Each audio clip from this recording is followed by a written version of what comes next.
دنیا کا ہر انسان تقریباً خوشحال زندگی گزارنا چاہتا ہے،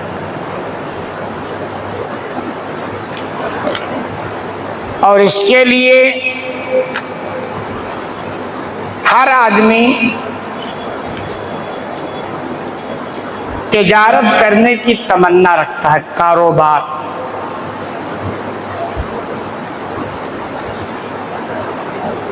وہ الگ بات ہے، کچھ لوگ کوشش کرتے ہیں، کچھ لوگ نہیں بھی کرتے ہیں۔ جو نہیں کرتے ہیں وہ اپنے آپ کو اس لائق سمجھتے نہیں، اور جو کرتے ہیں کسی حد تک کامیابی بھی ان کو ملتی ہے، لیکن نوکری کے بالمقابل تجارت یہ مشکل کام ہے۔ اسی لیے آپ دیکھیں گے لوگ نوکری تو کرتے ہیں، تجارت کے لیے آسانی سے تیار نہیں ہوتے۔ لیکن یہ بات یاد رکھیں، آدمی دنیا میں ترقی عموماً نوکری سے نہیں کر پاتا، وہ کاروباری سے کر پاتا ہے۔ ٹھیک ہے، اس میں ٹائم لگتا ہے، قربانیاں دیتا ہے، بہت سارے مسائل سے دو چار ہوتا ہے، لیکن ایک نہ ایک دن اگر وہ ہمت نہ ہارے تو کامیابی کے منازل کو طے کر لیتا ہے۔ لیکن تجارت میں کامیابی کا مطلب یہ نہیں کہ زیادہ پیسے کا آنا، کہ آپ خوب زیادہ پیسہ کما رہے اس کا مطلب کامیاب، ایسا نہیں۔ تجارت میں کامیابی کا مطلب یہ ہے کہ آپ پرسکون کی زندگی گزار لے جائیں، ورنہ آپ دیکھیں گے دنیا میں بہت سارے لوگ پیسہ تو خوب گنتے ہیں مگر ان کی مالی حالت بڑی کمزور ہوتی ہے۔ وہ خود کہہ رہے ہوتے ہیں کہ بھائی پتہ نہیں پیسے کہاں چلے جاتے ہیں، پیسے اتنے سارے آتے ہیں لیکن پتہ نہیں کہاں چلے جاتے ہیں، اور بسا اوقات ان کو احساس ہوتا ہے کہ ہمارے ان پیسوں میں برکت نہیں ہوتی، ہمارا کاروبار برکت سے خالی ہوتا، اور حقیقت یہی ہے۔ زندگی کا کوئی بھی کام ہو اگر برکت سے خالی ہے تو مسائل کبھی بھی سلجھ نہیں سکتے۔ حدیث بھی رہنمائی کرتی ہے، صحیح بخاری کے حوالے سے اللہ کے رسول صلی اللہ علیہ وسلم کا ارشاد ہے، البیان بالخیار ما لم یتفرقا، کہ خرید و فروخت کرنے والوں کے درمیان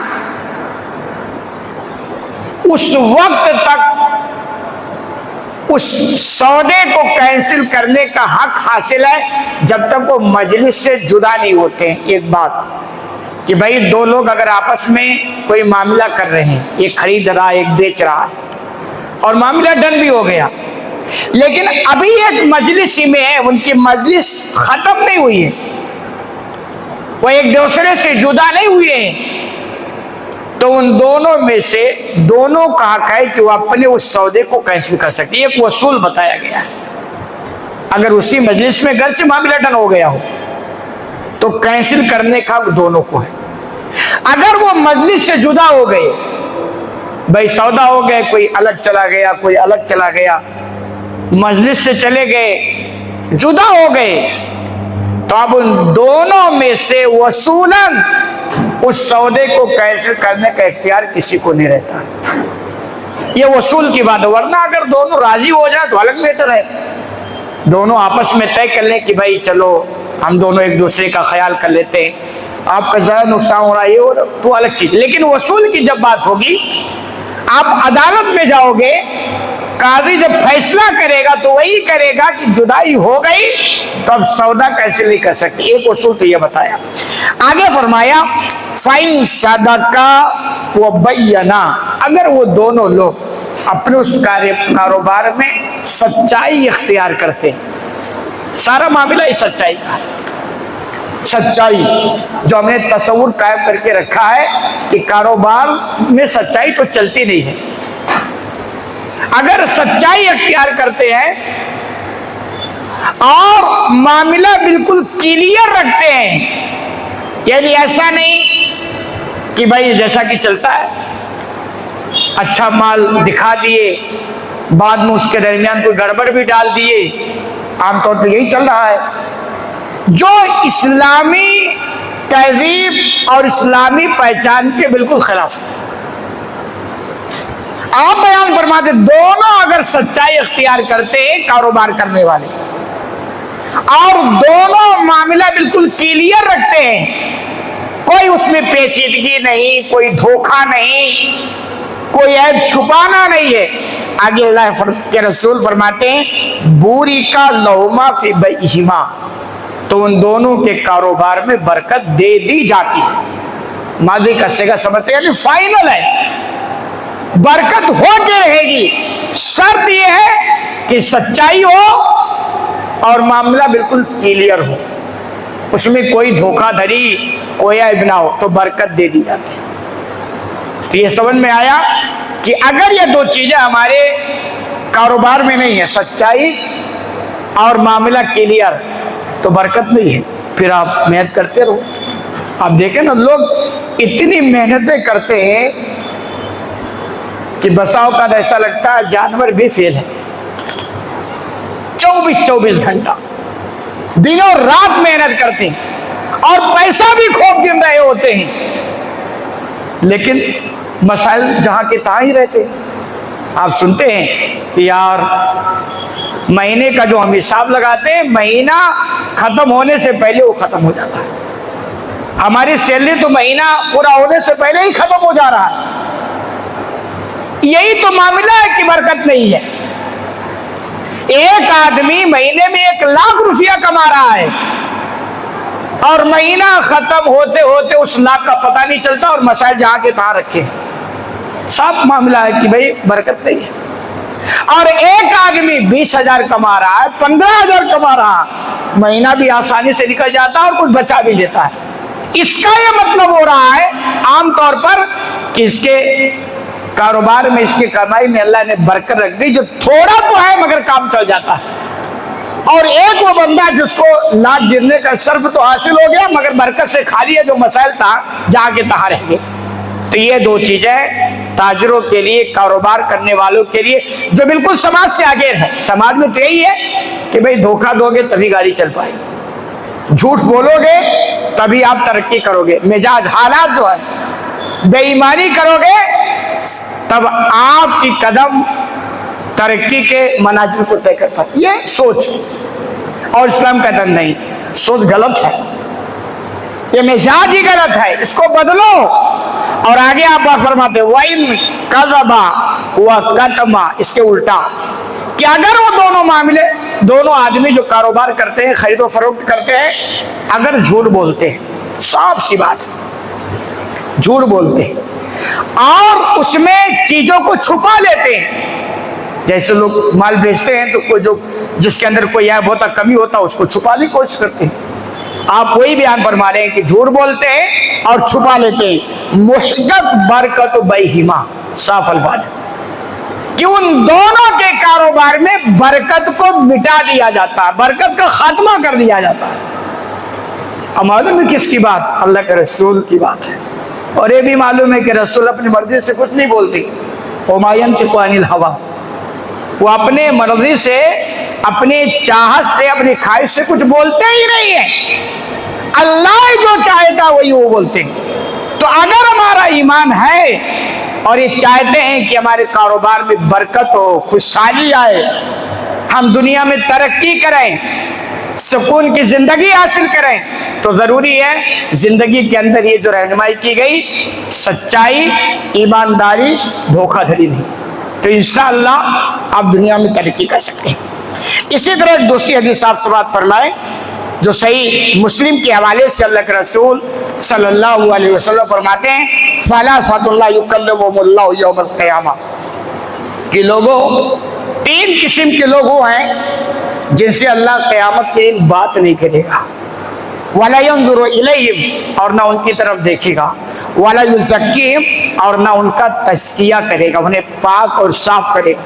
تین چیزیں، تین لوگ ہیں اور ان تین لوگوں کے تین مسائل، تین قسم کے لوگ، ان کے تین چیزیں، نہ تو اللہ ان سے بات کرے گا، بہت بڑی بدنصیبی ہو کہ بھائی خالق اپنے بندے سے بات کرنے کے لیے تیار نہ ہو، بھائی کام جاتا، وہ اولاد بڑی بدنصیب ہوتی ہے جس کا باپ اتنا ناراض ہو کہ ان سے بات نہ کرنا چاہے۔ بھائی ایک باپ کو اپنی اولاد سے کتنی محبت ہوتی ہے، اس سے کہیں زیادہ محبت اللہ کو اپنے بندوں سے ہے، لیکن بندے نے ایسی حرکتیں کر بیٹھی ہے کہ اب اللہ ان کو دیکھنا بھی گوارا نہیں کرتا ہے، بات کرنا بھی گوارا نہیں کرے گا، اور بڑی غضب کی بات ہے کہ ان کا تزکیہ بھی نہیں کرے گا۔ تزکیہ مطلب پاک صاف، اور جب تک آپ پاک صاف نہیں ہوں گے نا جنت میں آپ جا نہیں سکتے، اس کو بھی نوٹ کریں۔ جنت میں جانے سے پہلے گناہوں کی جو گندگی ہے، جو نجاست ہے، اسے پاک صاف، اب پاک صاف کے الگ الگ طریقے ہیں، دنیا میں اللہ دھو دیتا مصیبتوں سے، پریشانیوں سے، بیماریوں سے، میں قبر میں ہو جاتا کچھ تکلیف مسائل، میدان محشر میں اور کچھ بچتا ہے، تو جہنم میں بھی کچھ گناہ دھولے جائیں گے اگر دھولنے کے لائق ہے، اور نہیں ہے لا علاج ہے تو وہی رہیں گے، پھر وہاں سے بھی کل کو نکالا جائے گا۔ تو تزکیہ نفس، یعنی اللہ نہ تو تزکیہ نفس ان کا کرے گا، نہ ان سے بات کرے گا،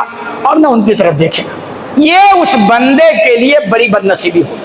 اب وہ کون بندے ہیں آپ دیکھیں، اور اپنے اندر وہ کمی ہے تو اس کو فی الفور جلد سے جلد دور کرنے کو آپ فرماتے پہلا، اچھا آگے فرمایا وَلَهُمْ عَذَابٌ أَلِيمٌ، ان کے لیے دردناک عذاب بھی ہے، ان تینوں کے لیے، یہ بھی جملہ ہے، خطرناک قسم کا عذاب ہے۔ پہلا الْمُبْصِرُ إِزَارَهُ، اپنے کپڑے کو ٹخنے سے نیچے پہننے والا، ٹخنے سے نیچے پہننے والا، ایک بڑی آبادی مسلمانوں کی اس میں ملوث، عام تو عام، دیندار بھی نہیں محفوظ ہے۔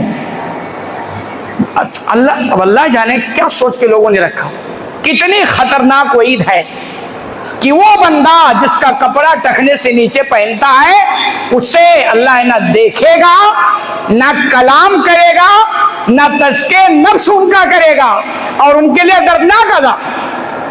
پتہ نہیں ہمارے دینداروں کو کیا ہو، اچھا ہے بھی تھوڑی بہت تو صرف مسجد تک ہے، اور کچھ لوگوں کو مسجد میں بھی نہیں یہ توفیق ملتی ہے، تو یہ بہت بڑا المیہ ہے۔ میں خصوصاً دینداروں سے کہنا چاہتا ہوں کہ اپنی دینداری میں چار لگاؤ اور ایسی بیماریوں کو زندگی سے ختم کرو۔ ایسا نہ ہو بھئی کیا فرق پڑتا ہے یار، کپڑا تھوڑا اوپر پہن لے۔ مجھے افسوس ہوتا ہے ایک نوجوان طبقہ، حالانکہ ان کے لیے بھی چھوٹ نہیں ہے، فیشن کا دور ہے، کسی کا عکاسی اور نقاشی کرتا تو کچھ سمجھ میں آتا ہے دنیاوی حالات کے حساب سے، حالانکہ شریعت میں ان کے لیے بھی گنجائش نہیں ہے، لیکن ہمارا پورا جوان نہیں، بوڑھا طبقہ جن کی عمر جا چکی ہے، ان کے یہاں بھی یہ بیماریاں پائی جاتی ہیں، ان کے اندر بھی اگر کہیں اصلاح تو مسجد تک ہے، بس مسجد میں آئیں گے نماز کے لیے تھوڑا بہت اوپر کی اور اس کے بعد نکل گئے، جبکہ کتنی سخت وعید ہے آپ دیکھیں کہ کپڑے کو ٹخنے سے نیچے پہننے والے کے لیے اللہ نہ کلام کرے گا، نہ دیکھے گا، اور نہ ہی تزکیہ نفس کرے گا، اور ان کے لیے دردناک عذاب۔ تو پہلا تو یہ اللہ کے بندو پیار و محبت کے ساتھ اس بیماری کو ختم کرو۔ آگے فرمایا والمنان الذی لا یؤتی شیئا الا منہ، یہ احسان جتلانے والا کہ جو کچھ بھی اگر وہ بھلائی کرتا ہے تو یہ احسان جتلا ہی دیتا، یہ بھی وہ بندہ ہے ایک قسم کا کہ جس کے اندر تھوڑی بھلائی کیا تو احسان جتلا دیا، موقع کی تلاش میں رہتا ہے کہ تھوڑا بھلائی کیا تو تلاش سے رہتا ہے کہاں موقع ملے اور میں احسان جتلا دوں۔ تو احسان ہوتا کیا، آدمی اگر کسی کے ساتھ بھلائی کرتا ہے تو عام طور پر ہوتا ہے کیا، وہ جسمانی سہولت اس کو دیا رہا ہوتا ہے، کوئی بوجھ اٹھا رہا ہے نہیں اٹھا پا رہا، اب دھکا لگا دیا اٹھا لیا تو اس کے جسم کو آرام پہنچا، بھائی کسی کی گاڑی پنچر ہو گئی، آپ سہارا لگا دیے تو اس کے جسم کو راحت پہنچی، مگر یہ احسان جو جتلاتا ہے تو یہ احسان جتلانے کے بعد اس کے دل کو تکلیف پہنچتی ہے، تو آپ نے تو بھلائی جو کیا اس کا احسان جتلا دیا۔ اور یہ اتنا ناپسندیدہ عمل ہے احسان جتلانا، اتنا مقبول عمل ہے اللہ کی نگاہ میں، اللہ اتنا ناپسند کرتا ہے کہ ایسے احسان جتلانے والے بندوں کو قیامت کے دن اللہ نہ دیکھے گا، نہ کلام کرے گا، اور نہ ان کا تزکیہ نفس کرے گا، ان کے لیے اللہ کا کام ہے۔ تو ایسی کمیاں اپنے اندر ہیں دور کریں۔ اور تیسرا فرمایا المنفق الصلۃ بالحلف الکاذب، جھوٹی قسمیں کھا کر اپنے مال کو فروخت کرنے والا، جھوٹی قسمیں کھا کر آپ چلے جائیں دکانداروں کے پاس، عجیب عجیب مطلب بلا تک، ابھی میرا ہی ہوا کہ ایک دکان پہ میں نے کہا تھوڑا مول بھاؤ کرنے لگے، بولے آپ کی قسم، میں نے کہا میری قسم کھا رہے ہو، قسم بھی اور میری قسم، اور اس میں بھی جھوٹ۔ میں نے کہا حد ہو گئی یار، مسلمانوں کا یہ حال ہے، ان کو آج تک عمر ختم ہو رہی ہے لیکن یہ نہیں پتا کہ قسم کہاں کھانی چاہیے، کس کی کھانی چاہیے اور کیسی کھانی چاہیے، پتہ ہی نہیں، شعور نہیں۔ تو فیسی مسلمانیت پر کیا ہم صرف نام کے مسلمان رہ گئے ہیں؟ تو یہ تین قسم کے لوگ ہیں، ان میں سے ایک ہے جھوٹی قسمیں کھا کر اپنے مال کو فروخت کرنے والا۔ جھوٹ بولنا ویسے ابالے جان کبیرہ گناہوں میں سے ہے، پھر جھوٹ کا سہارا اللہ کے نام سے لے کر لو تو یہ تو اور بڑا ابالے جان ہو گیا۔ اس لیے اللہ کے بندو ایسی بیماریاں اپنی زندگی سے ختم کریں۔ اسی طرح جھوٹ باتیں نبی کے جانب منسوب کرنا یہ بہت بڑا گناہ ہے۔ کچھ لوگ ہوتے ہیں نا، اللہ کے رسول نے فرمایا تو آپ کو معلوم ہونا چاہیے، یقین ہونا چاہیے، ایسے نہیں کہ بس سنی سنائی باتیں آپ نے کہہ دی، فرمایا۔ کتنا سخت وعید ہے، ابو داؤد کے حوالے سے اللہ کے رسول فرماتے ہیں من کذب علی متعمدا فلیتبوأ مقعدہ من النار، کہ جو جھوٹ بات ہماری جانب منسوب کرے، سیدھے الفاظ میں آپ نے فرمایا کوئی لاگ لپیٹ نہیں، کوئی اس میں آپ نے پیچیدگی باقی نہیں رکھی، آپ نے صاف فرمایا وہ اپنا ٹھکانہ جہنم بنا لے۔ کتنی سخت ہوئی کہ بھائی جو ہم نے نہیں کہا وہ بات بھی ہماری طرف منسوخ کرتے۔ سوشل میڈیا والے اس پر ذرا زیادہ دھیان رکھیں، ہر ایک بات جو آئی اور آپ کو پتا ہے کہ نہیں پتا، وہ بات کیسی ہے، صحیح ہے کہ غلط ہے، اب اور ادھر سے ادھر پارسل کرتے رہتے ہو، تو یہ بھی جرم ہوگا۔ اگر غلط صحیح ہے تو بالکل کوئی بات نہیں ہے، آپ نے سنا ہو عالم علماء سے، چھان بین ہوئی ہو، آپ کو پتا ہے کہ یہ بات بالکل درست ہے تو ٹھیک ہے، کوئی بات نہیں ہے۔ لیکن آپ کو نہیں پتا ہے ایک بار پتا کرو، ورنہ خاموشی اختیار کرو۔ تو ایسے ہی جھوٹ وبال جان ہے، اور نبی کی جانب جھوٹ بات منسوب کر دینا کہ اللہ کے رسول نے ایسی ایسی باتیں کہی ہے۔ بہت سارے لوگ اپنا ایک ویلو مقام، عجیب عجیب باتیں، نئی نئی باتیں کہ لوگ کہیں گے ہاں بہت جانکار، بہت علمی شخصیت ہے، ایسی باتیں چلتی ہیں۔ تو آپ نے سختی کے ساتھ فرمایا جو بھی ہماری جانب اور اللہ کی جانب ہو یا رسول کے جانب ہو، جو بھی جھوٹ بات منسوخ کرے گا، اللہ کے رسول صاف فرماتے ہیں وہ اپنا ٹھکانہ جہنم بنا لے۔ اسی طرح مذاق میں جھوٹ بولنا بھی جرم ہے، لوگ مذاق میں جھوٹ بولتے ہیں کہ نہیں، میں تو کبھی کبھی ہوتا نا بات، اور جب پکڑ میں آ جائے کہ یار آپ تو جھوٹ بول رہے تھے، جانتے ہو کیا کہتے، میں تو مذاق کر رہا تھا۔ بھائی مذاق میں جھوٹ تھوڑا جائے، مذاق میں بھی جھوٹ نہیں جائز۔ ابو داؤد کے حوالے سے آپ فرماتے ہیں وَيْلٌ لِلَّذِي يُحَدِّثُ بِالْحَدِيثِ لِيُذْهِكَ بِهِ الْقَوْمَ فَيَكْذِبُ، ہلاکت اس شخص کے لیے جو جھوٹ بول بول کر لوگوں کو ہنساتا ہے۔ وہ کامیڈی کرنے والے نا کیا کرتے ہیں، سب جھوٹ بولتے ہیں، جھوٹ بول بول کر لوگوں کو ہنساتے ہیں، دل لگی کرتے ہیں، لوگوں کا ٹینشن دور کر رہے ہوتے ہیں اور اپنے لیے ابالے جانتے ہیں۔ اللہ کے رسول کا یہ جملہ ہے کہ ہلاکت ہے اس شخص کے لیے جو جھوٹ بول بول کر لوگوں کو ہنساتا ہے۔ تو مذاق میں بھی، ہنسانے میں بھی جھوٹ کی گنجائش نہیں، اسے آپ یاد رکھیں۔ اور فرمایا وَيْلٌ لَهُ وَيْلٌ لَهُ، بار بار آپ فرما رہے ہیں ہلاکت اس بندے کے لیے، ہلاکت اس بندے کے لیے جو جھوٹ بول کر لوگوں کو ہنساتا ہے۔ تو جھوٹ بولنا جرم ہے، چاہے سیریس ہو، چاہے ہنسی ہو، چاہے مذاق ہو، جھوٹ کی گنجائش نہیں۔ اسی طرح ایک عام چلن ہے بچوں کے ساتھ جھوٹ بولنا، لو ہر کوئی بچوں کے ساتھ جھوٹ بول رہا ہوتا ہے، اور پھر بچے کا بھی اعتماد آپ کے تعلق سے ختم ہو چکا ہوتا ہے، وہ بھی کنفیوز ہوتے ہیں کہ ہمارے والد صاحب پتہ نہیں صحیح بول رہے ہیں کہ غلط بول رہے ہیں۔ جھوٹ نہیں، پھر آپ جھوٹ جو بول کر بچوں کو کے ساتھ کرتے ہیں نا، تو گویا آپ بچوں کو جھوٹ کے لیے ٹرینڈ کر رہے ہوتے ہیں، بچوں کو سکھا رہے ہوتے ہیں۔ اور یہ نوٹ رکھیں کہ بچہ آپ جتنا سمجھاؤ گے اتنا وہ نہیں سمجھتا ہے، لیکن آپ کے کارناموں کو نوٹ کر کے وہ زیادہ سمجھتا ہے۔ آپ جو کرو گے وہ زیادہ پکڑتا ہے، اور جو کہو گے نا اسے وہ زیادہ سمجھتا نہیں ہے۔ چنانچہ آپ حدیث سماعت فرمائیں، بچوں کے تعلق سے آتا ہے، عبداللہ بن عامر بیان کرتے ہیں کہ ایک روز اللہ کے رسول صلی اللہ علیہ وسلم ہمارے گھر تشریف لائے، تو ہماری والدہ نے ہم کو آواز دی کہ آؤ بیٹے میں تمہیں کچھ دیتی ہوں۔ تو اللہ کے رسول صلی اللہ علیہ وسلم نے فرمایا کہ کیا دے رہی ہو؟ تو انہوں نے کہا کہ میں یہ کھجور ہے، میں اپنے بیٹے کو دینا چاہتا ہوں۔ پھر آپ نے فرمایا اما انک لو لم تطیہ شیئا کتبت علیک کذبا، یاد رکھو اگر تم اسے کچھ نہ دیتی، یہ جو بلائے نا تم کہ میں کچھ دے رہی ہوں، اگر تم نہ یہ دیتی کچھ جو بلائی ہو دینے کے لیے، تو یہ جھوٹ بات ہوتی ہے اور اس کو جھوٹ لکھا جاتا۔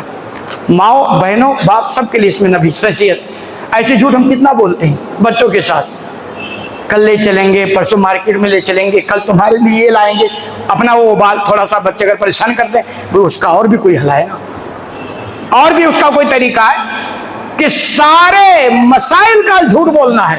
سارے مسائل کا جھوٹ بولنا نہیں ہے، بلکہ سارے مسائل کو الجھانے کا کام جھوٹ بولنا ہے۔ پھر ایک جھوٹ کو صحیح کرنے کے لیے کتنا جھوٹ بولنا پڑتا ہے وہ تو جھوٹ بولنے والوں سے پوچھو۔ جھوٹ بولنے والوں کی باتوں میں دم نہیں ہوتا ہے۔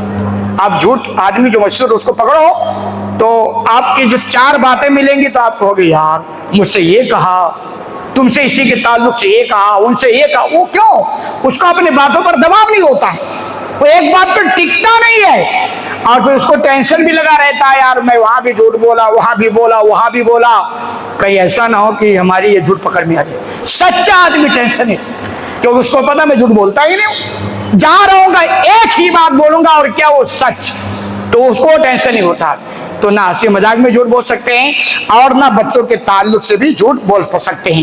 ہاں حدیث میں آتا ہے 3 جگہوں پر جھوٹ کی گنجائش، اسلام دین فطرت ہے، جھوٹ بہت بڑا گناہ ہے، لیکن جہاں اس کی گنجائش سے اس کو بیان کر دیا۔ وہ 3 چیزیں کیا ہیں؟ ترمذی کے حوالے سے اللہ کے رسول صلی اللہ علیہ وسلم فرماتے لا یحل الکذب الا فی 3، جھوٹ جائز نہیں ہے مگر 3 جگہوں میں جائز، وہ نوٹ کر دیں۔ یہی آپ بولیں اگر بولنا ہو، ثواب نہیں ہے جھوٹ بولنا، مجبوری میں یہاں ایک جائز گنجائش ہے، فضیلت بھی نہیں ہے کہ یہاں جھوٹ بولنا ہی بولنا، جائز کا مطلب گنجائش ہے، اگر آدمی بول لے تو ٹھیک ہے گناہ نہیں ملے گا، ثواب تو نہیں ملے گا، فضیلت نہیں ہے۔ لوگ جائز کو گنجائش کو فضیلت سمجھ لگتے ہیں، پھر وہی کام دھڑلے سے کرتے، نہیں مجبوری ہے۔ تو آپ بیان فرماتے ہیں جھوٹ کی گنجائش نہیں ہے مگر 3 جگہوں میں۔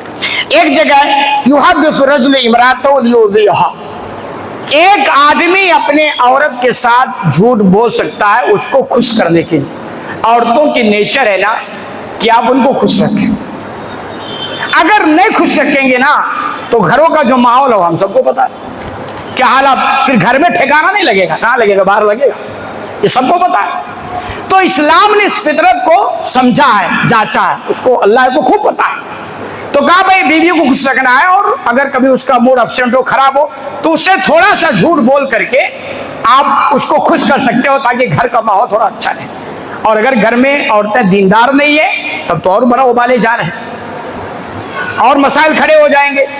تو ایسے موقع پر گنجائش ہے، لیکن آپ اتنا بھی جھوٹ نہ بولیں کہ گھر والے کو پتا ہو جائے کہ یہ جھوٹا ہی آدمی ہے۔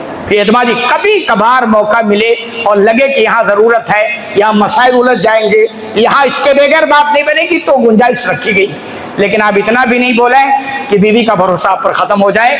اب سچ بھی بولیں تو بھی اس کو جھوٹ لگے، اور جھوٹ تو جھوٹ ہے ہی ہے۔ تو ایک جگہ تو یہ ہے کہ آدمی بیوی کے ساتھ تھوڑا جھوٹ بول سکتا ہے ضرورت پڑنے پر۔ آگے فرمایا والکذب فی الحرب، جنگ میں جھوٹ جائز ہے۔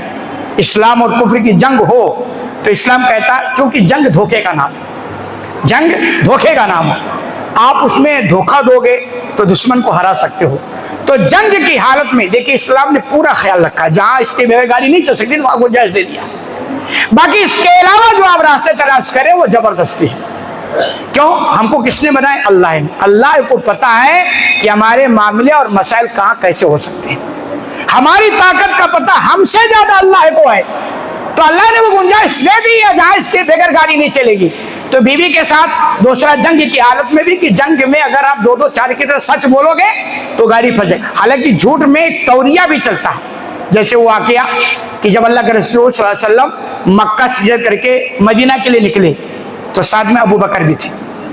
تو کوئی پوچھتا ابو بکر سے کہ کون ہے تمہارے ساتھ؟ اب چونکہ وہ چھپ کے نکلے تھے, پیچھے دشمن بھی لگا تھا, پلس انعام کا بھی اعلان ہو چکا تھا. تو ابو بکر بیان فرماتے, کہتے جب کوئی پوچھتا یہ کون ہے تو فرماتے کہ یہ ہادی ہے. ہادی, ہادی کا مطلب ہوتا ہے راستہ دکھانے والا.